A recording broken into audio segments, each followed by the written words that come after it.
চলো আজকে দেখাবো ঘরে কেমনে রাইস কুকারে মোমো বানাতে হয়। মানে আমিও ফার্স্ট টাইমে ট্রাই করেছি, তো ভাবলাম তোমাদের সাথেও সবার সাথেও শেয়ার করি।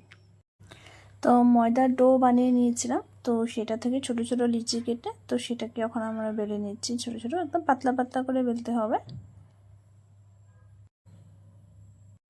তো এখন আমরা কি করব, সেটার মধ্যে যেটা চিকেন আর পেঁয়াজের আমরা যেটা পুর বানিয়েছি, তো সেটা এখন আমরা সেখানে ভরে নেব। তারপরে এখন সাইডে আমরা ফোল্ড করে নেব।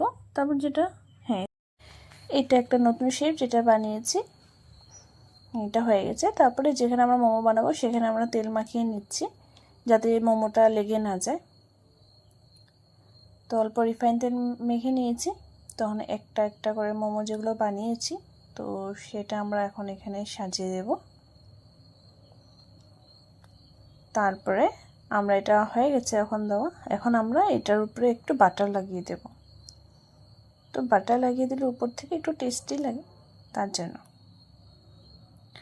তো হয়ে গেছে আমাদের বাটার লাগানো। এখন আমি সেটাকে বন্ধ করে দিচ্ছি।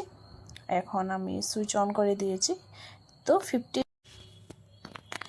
তো এখন আমি খুলে দেখব যে মোমোটা হয়েছে নাকি।